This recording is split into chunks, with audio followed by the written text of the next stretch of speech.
In Edo State, Governor Monday Okpebholo has denied issuing a threat to Peter Obi, the 2023 Labour Party presidential candidate, following his recent visit to Benin, the state capital, where he made a donation to St. Philomena Hospital School of Nursing Sciences for the completion of projects in the school. Okpebholo, however, condemned Obi's visit to the state, insisting that it coincided with a resurgence of violence in the state.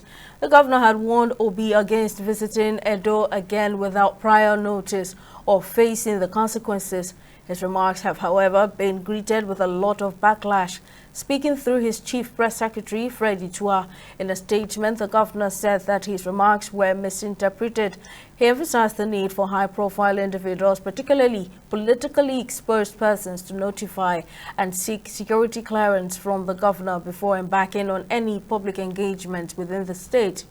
Reacting to this development in an interview with TV360 Nigeria, legal practitioner and political analyst Liberos Oshoma describes the demand as purely political, saying the protocol of seeking permission from a state governor before visiting is not constitutional but can be done based on courtesy.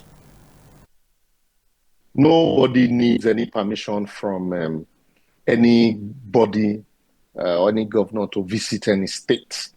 But most especially for politically exposed people, or, especially during politics. Being the chief security officers, most times out of courtesy, people inform the state government that they're coming to their town or to their state to enable them make adequate preparation, provide security and all of that, or really out of courtesy. But otherwise, constitutionally, you are not required to inform anybody that you are coming to that state. It's simply a matter of courtesy. Also, to ensure that, because irrespective of political party, these people, are friends at that level. They are not quarreling. So also, a politically exposed person also might want to pay a courtesy visit on maybe the governor or the monarch or other persons in the state. So it is merely out of courtesy. You really don't need anybody's permission to visit any state. But I also understand the governor's explanation to some extent. They are all playing politics.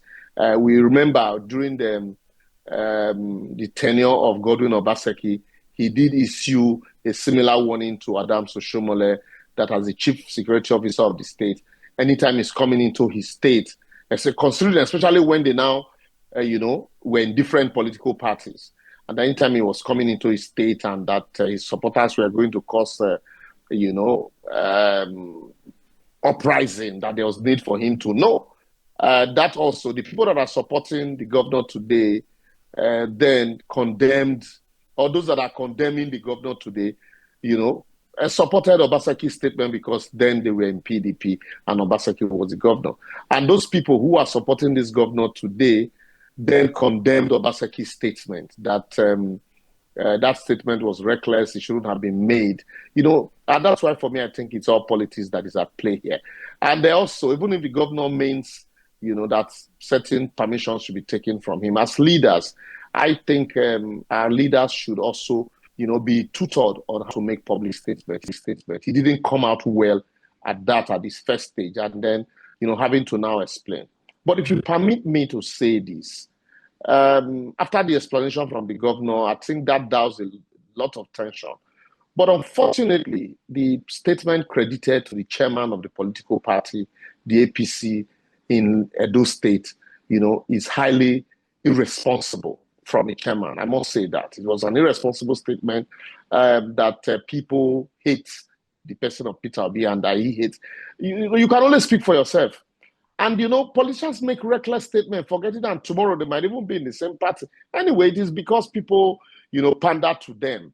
That's, if I were the governor, really, I would call, the party chairman to order. That statement was a reckless statement.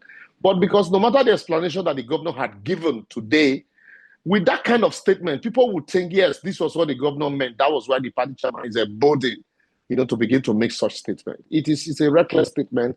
It's irresponsible on its part, and it shouldn't have been made at all in the first place, considering the fact that, like I said, You don't need anybody's permission. And the governor had also come out to explain that, yes, as politically exposed person, there's need for him to be aware in any case of any crisis. And truly, if anything happens to Peter Obi, and I pray it doesn't, certainly it's the chief security officer that will be held accountable. And with this kind of statement coming from the party chairman now, it's frightening. And I think such statements should not just be swept under the carpet. I can tell you for sure that what you see playing out is mere politics.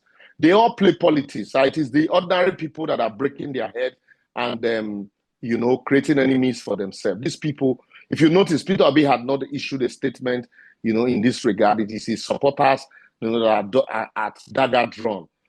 Because at that level, like I said, you don't need permission. It's common amongst them.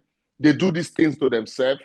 Unfortunately, now Peter Obi is the one enjoying, the sympathy of his supporters, and that's why the Commissioner of Information in Edo State is trying to allude to what happened in Anambra State in his time as governor of the state, because they all do it to each other. Like I said, I told you what happened in during Oshomole's time, during Obaseki's tenure as governor.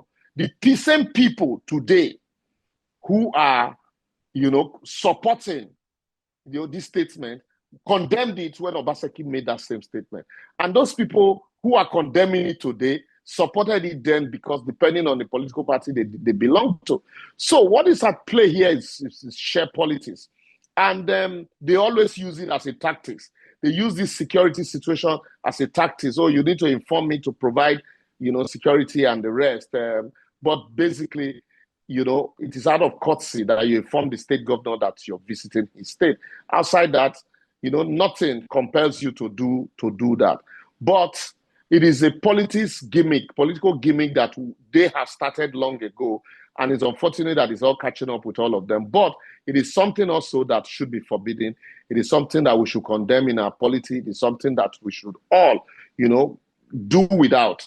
And then play politics of the likes of Ibrahim Waziri, politics without bitterness, where everybody, opponents, can learn to shake hands, winners or losers.